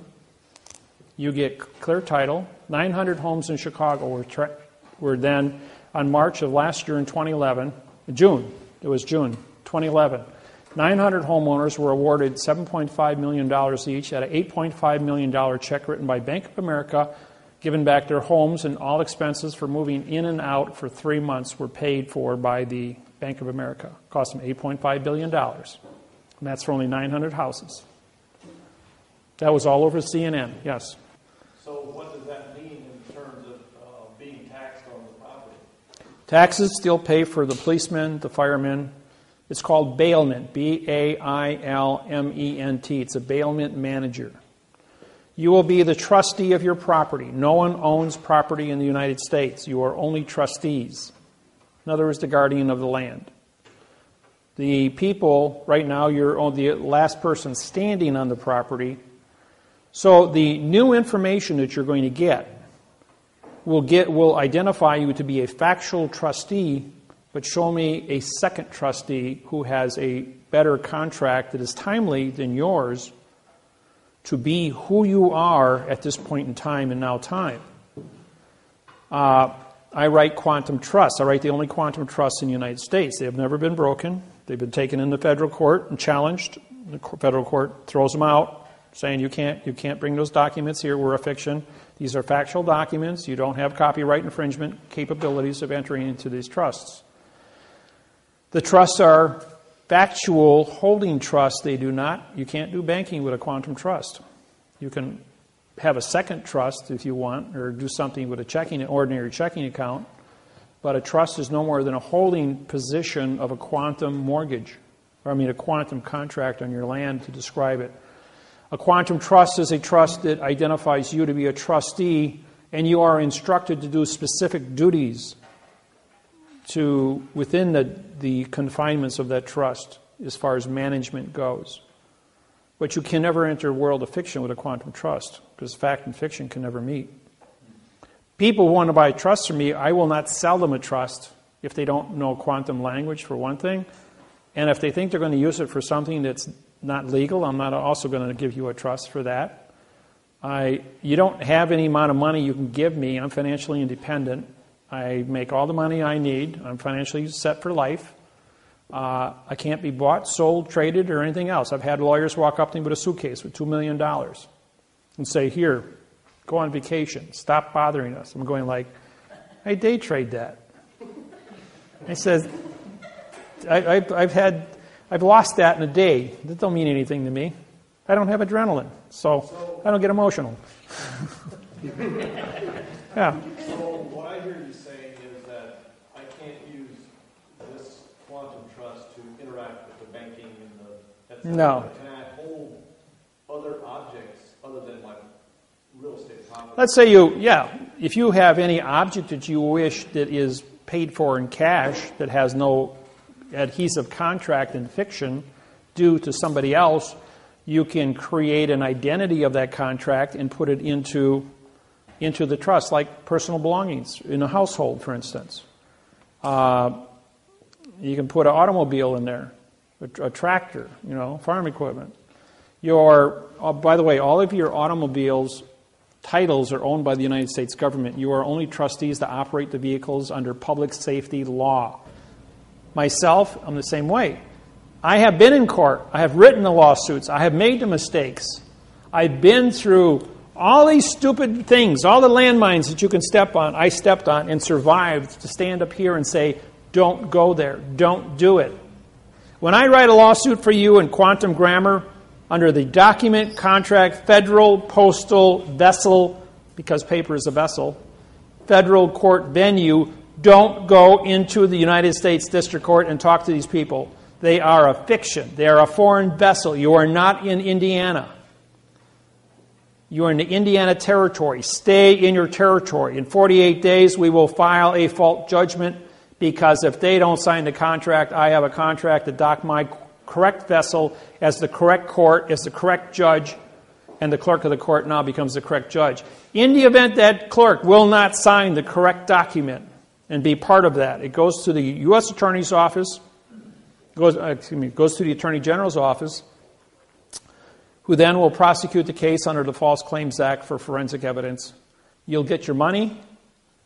Then it goes to your labor, goes to Tyrone Williams in Arkansas, who is working with the Attorney General and the IRS as our collection agency, because they want their $1.5 million for every lawsuit I write.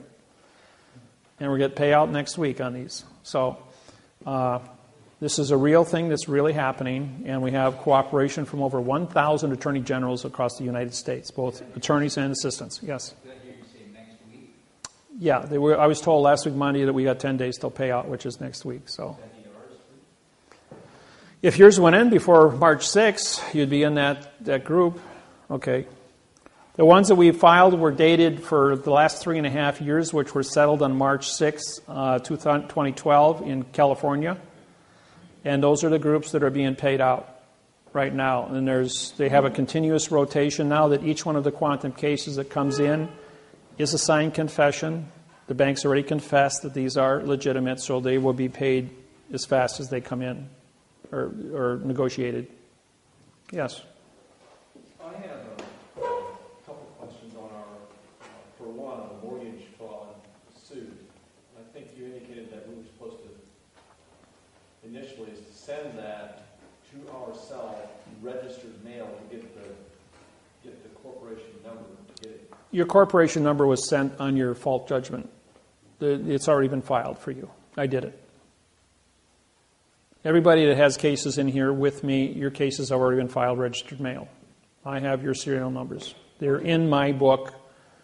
If you don't have a copy of it, if you physically do not have a copy of it, I have it stuck in my book. Okay. Yeah, ours was just blank. Right. But you would fill those in after the fact. But I have copies of those already, and they're registered. All 64 million mortgages in the United States were set up by the banking industry to be a fraud, established in 1934 to be harvested. When the year of Jubilee ended, the anywhere from 6 to 9 page documents that were used prior to that were all null and void. And in the 2nd of February 2000, a new contract was issued by the United States Department of Housing and bankers from the post office, and was standardized throughout the United States. There are variables between private investors and the industry and the National Banking Association. There's a slight variables. They had to follow the same criterias, but I have 38 different copies of banks that I've done. So what's happening is I've syntaxed all of the 38 different mortgages. They take about 40 hours apiece to syntax. And then I match them up to make sure that everything is, and it's already been recertified by college professors and university professors and U.S. attorneys' offices all over the United States, as this guy knows what he's doing. This is a math procedure. This thing cannot be defeated. It's been tested in 150 languages in every country of the world. It's been proven to be an original program from A to Z. The website, my books, all original, no plagiarizing. I know of 3 people that tried to plagiarize and charge people $1,500 to come to a seminar to mimic my website, talk about the videos on my website, and then sell postal badges to people for $2,200, thinking they wouldn't have to pay taxes. Do I literally just copy everything, or do I have to apply a new stamp and Oh, no, that you have to do. You have to put a new stamp on any new thing. Do not photocopy postage stamps. Postage stamps are legal money. You get caught photocopying postage stamps. That's counterfeiting. That's serious. So don't do that, please. Just for your own public, for your safety, because then you're going to be. The government makes photocopies and they keep it electronically held in the computer, but that's Title 18, Section 1343, mail fraud, wire fraud, to copy a lawsuit and put it into a computer. They have to maintain my lawsuits bonded together as a hard copy paper in the chief judge's vault. It's not even allowed to be filed in the record room. You can go file and come back tomorrow and say, we don't know who you are, you weren't here. That's because the chief judge has it, and they assign a new case number. They take and they put another United States District Court paper over our heading, and they photocopy it into the computer, so if anybody comes looking, which would be an attorney or a judge or a lawyer, that they're only going to see United States District Court bringing you into their fiction under a brand new case number. Don't touch it. It's not your name. It's not your case number. It's not your venue. It's not your grammar. You've got 48 days. They don't do it right, we sue them for fault. Done deal. Attorney General takes it because they're getting $20 million a pop off of these pocket money. So they're not playing games. They're going after the people after the fact. And all of a sudden, like that judge, all of a sudden, you don't work here anymore. Where'd he go? They don't want to advertise that judges can be prosecuted or are going to disappear into the woodwork because of false and misleading statements, because they don't want the criminals, the real criminals, the drug dealers, the bank robbers, the murderers, to know how to get out of trouble. Okay? I don't do those. Yes, go ahead. You had made a comment earlier. When we get these stamps, when we file the claim, Yeah. we're supposed to sign it Right. over the stamp. We'll use your autograph, yes. What happens if we didn't do that? Well, I did it. I'm the federal judge on your case, so I have the authority on there. But as far as personally, you should autograph that stamp, making you a postmaster, banker, and judge of your own claim to bring it to the attention. So whatever documents you still are in possession of at home, autograph those. Fingerprint is a notary. Do not go to a notary. That's a fiction. Use your index finger or your thumb. And that is your notary on your autograph, like what you've got there. He was talking about right here, signing right here. Is that what we should sign? Oh, across their stamp? Yeah. Oh, whether you do or don't, that isn't going to change your authority. Yeah, no, as long as you signed your postage stamp there, that's the legal one. Okay. Because that's not an imitation. I thought you was applying it to their stamp. I sign that stamp because I'm a federal judge, Okay. and I'll walk in there and say, hey, I signed your stamp. I'm a federal judge here, same as I am on my vessel. So I can trump their ability to move paper from one jurisdiction to another. Question? When we sign across the file here, do we have to take our ink in and I do. Usually when you're in front of the clerk, she doesn't have a stamp, or don't have a stamp pad. We carry stamp pads when I go to court. take that in and use our fingerprint? If nothing else, lick your finger and do it. You got DNA, fingerprint, and autograph. That's a triple certification. Okay, that's another thing. One is an opinion, folks. So if one of you stands up and says something, it's an opinion. 2 is a certification. Now you got to be certified. That's legal. 3 is an authorization. That gets to move things. 4 more is a class action. You need 16 or more to bring attention to the Attorney General, which we have, I think we've got over 16 cases now in Indiana. So the Indiana State Attorney General can get involved. Right now, Kamala Harris in California is the Attorney General that is working with the, because she's got over 100 of these now, and so they were able to use a class action and go to the different banks and say, here's all the lawsuits, the syntaxing on every one of them is identical. They may be 38 different banks, and the sentences may be A, B, C, D, E, F, G, and they may have moved the sentences around, but all the same sentences appear someplace with that exact phraseology. And when you do an overlay of the whole thing, we account for 99% of every one to be identical, but the modification of the grammar with the math codes, you can flip these things and read 300 words a second, and in 15 seconds go through a 15-page document and say, this has got 5,000 mistakes on it, and that isn't a mistake. That's not a misspelled word. That's engineered. And in 2 places of the document, it says, false and misleading statements is a criminal penalty, and a misspelled word doesn't change the document. There are no misspelled words. The syntax is wrong in all 5,000 words. It's engineered. It's not a mistake. Now, there's a thing called the McNulton rule. That's M apostrophe N. McNulton. N-A-G. I think that's how it's spelled.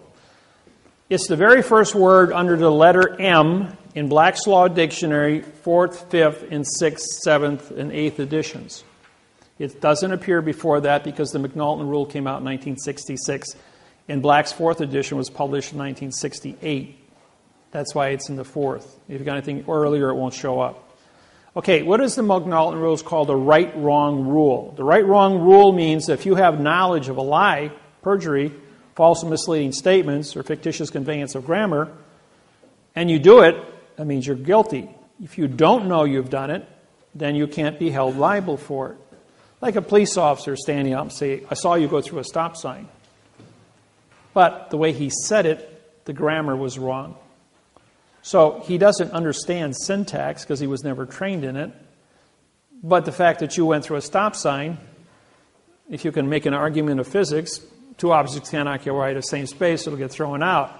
But if you said you failed to stop for a sign, and then you rolled past the sign, or you rode through the intersection without stopping using the correct grammar, then you'd be found guilty, okay? Because he's a professional witness. And after all, you would be in a fiction court, and 99.99% of the people wouldn't even know they're being hoodwinked by syntax in the first place if you didn't know how to speak in the correct format. So the McNulton rule, the judge stands up and says, and Banks stood up and said, for 3.5 years, I don't know anything about this. The lawyers wrote this for us. The lawyers work for the corporate. The corporate is a machine. The machine says, we're looking for a person. A person is a corporation. We're looking for a human being. We're looking for a thinking person. The thinking person doesn't exist. So what do we have? We have a corporation with a signed confession, because this corporation stood up and said, I'm responsible for this, give me the house. And then I have a signed confession for false misleading statements, and I can do my job and you can get paid. Pretty simple. And when they, under the McNulton rule, they did this a few times and they got away with it. And then I said to them, doing something 6,000 times to perfection is not a misspelled word. That's a perfection of engineering. And you can't stand up and say you did something 6,000 times and didn't understand what you were doing. That ain't going to wash with any jury. And I got my conviction. They confessed, and we've already picked up $140 billion in damages since March 6th, just to show you how effective I am. The judgments on my technology are the biggest in recorded history anywhere on the planet. And I'm the cash cow for the bank, for the government, for the post office, and for the people. Everybody likes me. Even the criminals love me, because they're going like, if I get into trouble, I'm going to call Dave. So nobody bothers me. Go ahead. When we file for the second one, after you say after the 48 days. It's got to be 48 at least. Yes. 48 to, what if you don't get on 48 days, like 50 something? Oh, you got a year to file after, so don't worry about, that's as fast as you can file your fault. You're going to take your quo warranto complaint and your fault document contract claim, and you're going to send it to the Attorney General to the attention of the Indiana False Claims Act Task Force. Sent in by a third party. No, by you. You only got to do the first servicing with an independent party for the quo warranto. After that, you can take care of all your own filings.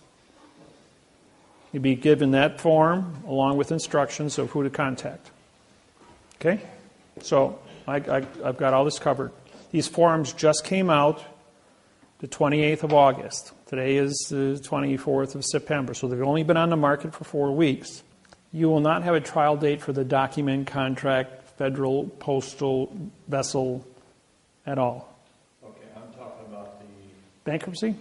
no, Oh, the other criminal side. Okay.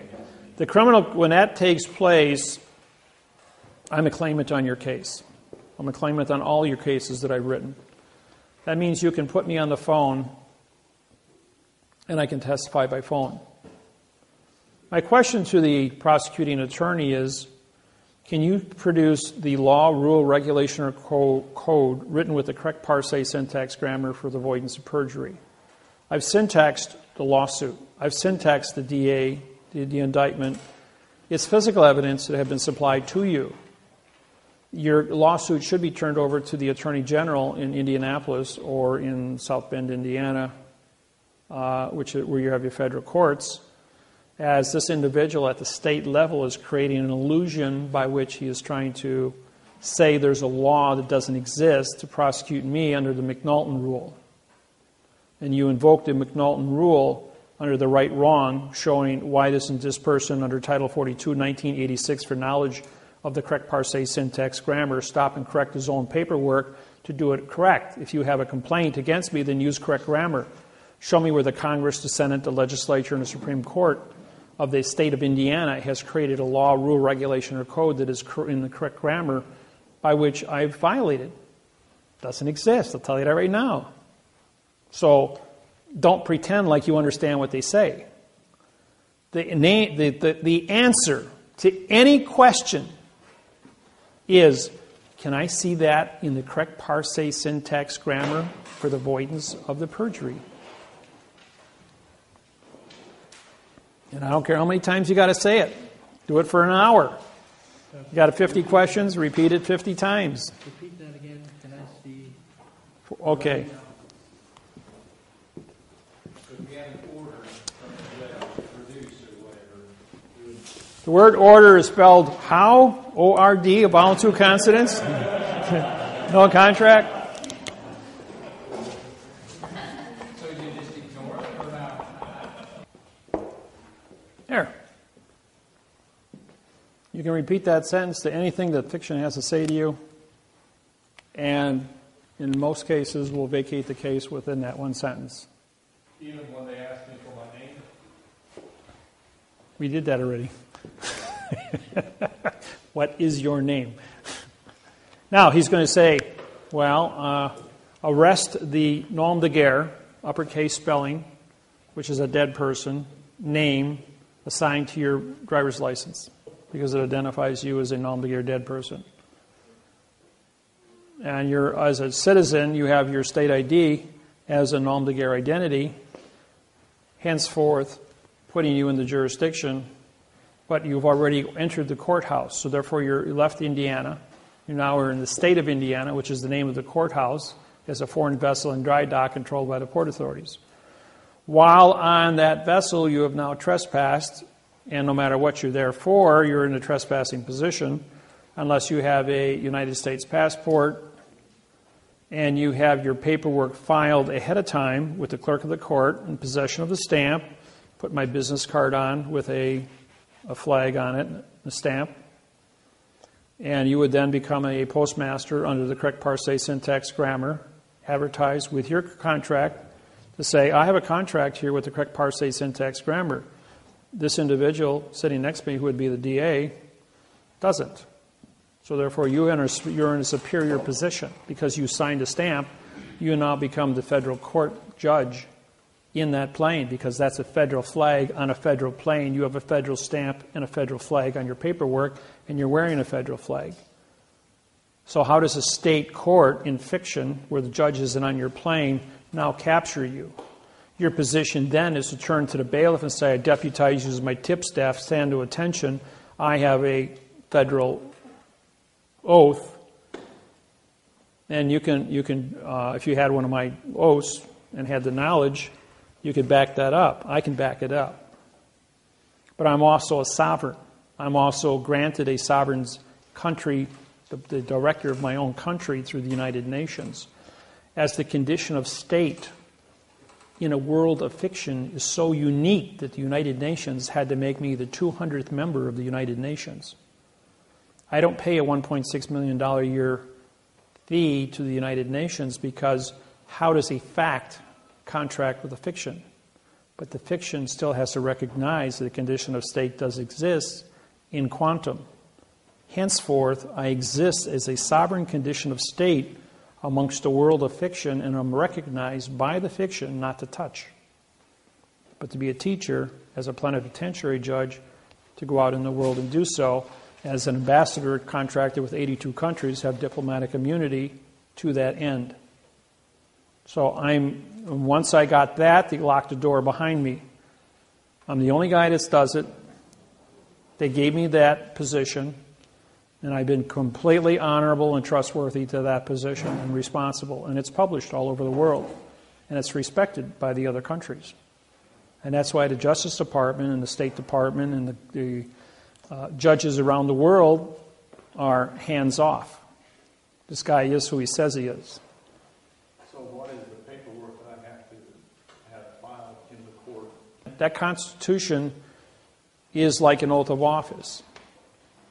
But to have an oath as a judge responsible only to your piece of paper that you have signed that stamp on, and file an additional oath with that, with the clerk of the courts. It says you will only be responsible to be a federal judge on your own personal document for the correct parse, syntax, grammar.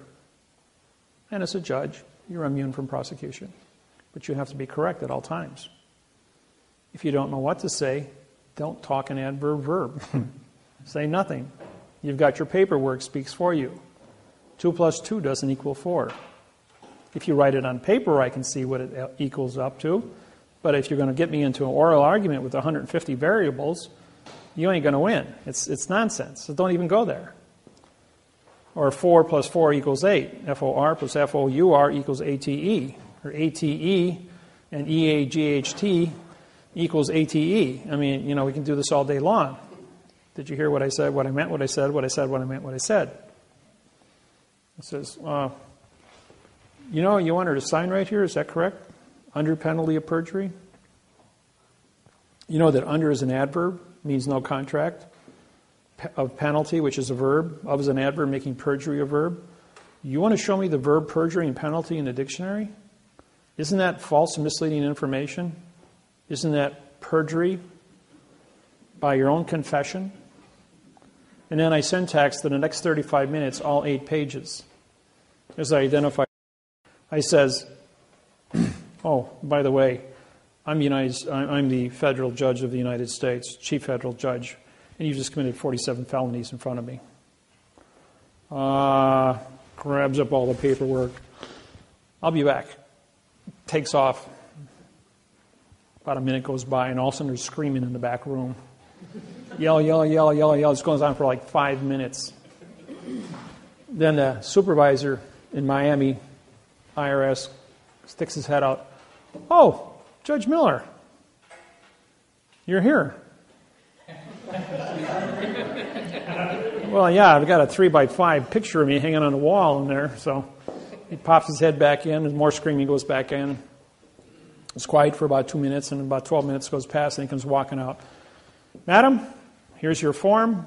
All your taxes have been canceled. You have 0 balance. You're free to go. Have a nice day. She bought me an espresso.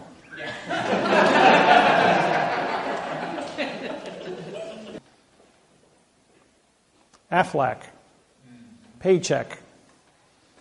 He knew that if he went back and changed time, the company wouldn't exist to pay him his paycheck. So what did he do? He knew what the 6 winning lottery ticket numbers were going to be when he came back. So he wrote them down and put them away 6 days earlier. So when he got there, he'd have a paycheck for $15 million. Kind of a cute ending to a great story. Point is, information is the most powerful thing in the world. If you study and you become proficient and you acquire the gift of syntax, you will know how to answer the questions that save people's lives and make a difference. I do it all the time. I do it as a parlor trick. Maybe 1 out of every 20 people actually pay me to do my job. The rest of them, you ask me a question, I just pop it off to you, have a tape recorder, and I'll give you all the answers you want as fast as you can. That recorder can record. Because if you try to write stuff down, I'm not going to repeat myself. If you want to get in a conversation with me, you better have a tape recorder running, because you're not going to believe what you hear in the next 5 minutes, because it'll take you a month of research to pull it out of the dictionary. Those that know me, those that have done business with me, know that once you get into bed with me, I take care of you. I answer your questions. I'm on the phone, available from 3 a.m. in the morning, all the way from 7 a.m. in the morning till 3 a.m. in the morning. 20 hours a day I'm there available, 7 days a week, 365 days a year. How many judges do you know you can call at 2 a.m. in the morning? They're just going to answer the phone and give you an answer to a problem. I'm there. I do it all the time. But only the people that are supposed to be there and talk to me get through on the phone. Look at all the billions of people I have on my website, and yet only the people that are supposed to call me with important questions that are under contract with me are the ones that get through. Everybody else doesn't know how to do it. Yes, question? Do you have with you kind of the life, like a kind of the life, birth, whatever? Yeah, it's on page 2. I would like to see one that's done. Right there, page 3 in the book. There's also the same ones on the internet. Just fill it out, put your picture on it, have your people autograph and fingerprint it, and you're done. It's called a claim of the life. Claim of the live life. What it means is that you have knowledge of what a prepositional phrase is, how to certify what a fact is. You've identified yourself, your mother, your father, and 2 other people with claims of the life have identified you to be a fact. That's all it means. You don't file a claim of life written with the correct parsé syntax grammar with the recorder's office or with the fiction government. Why would you file a fact with a fiction? It's an oxymoron. It's only for you to use. If you want to attach it to a federal lawsuit, and if you want to go to The Hague and file a claim of the life, take a lawsuit into the Hague, showing that I'm a live person who's been violated under a genocide or apartheid situation, then they would accept your paperwork. They will not accept any paperwork from an individual who does not have a claim of the life. People, you cannot file lawsuits at The Hague. The Hague is a branch of the United Nations. You must be a United Nations member who has paid your dues of $1.6 million a year, and you must be a country. Mr. Police Officer, will you please take the witness stand? And he takes the witness stand. You take the oath of office and you hold it up. Is this your oath of office? Yes, it is. Did you write that? And he's going to say, no, that was presented to me. Do you know what the word syntax means? He's going to go, well, no, I don't. I says, you signed a document, but you don't know what grammar means. You know what the word grammar means? Do you know what the word parsé means? Do you know what the word syntax means? If he answers yes to all 3 of those, then you're saying then you understand how to syntax this document, correct? He's going to say, no, I don't. So you don't know what you're signing, which means you don't have an oath of office with knowledge. It says you're saying one thing here, but you're just testified because you don't know what you're doing. Your Honor, this man has just identified the fact that he doesn't have an oath of office.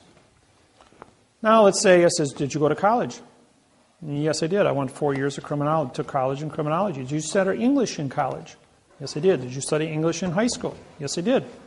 All right, do you know what the word syntax means? Yes, I do. You understand what the word grammar means? Yes, I do.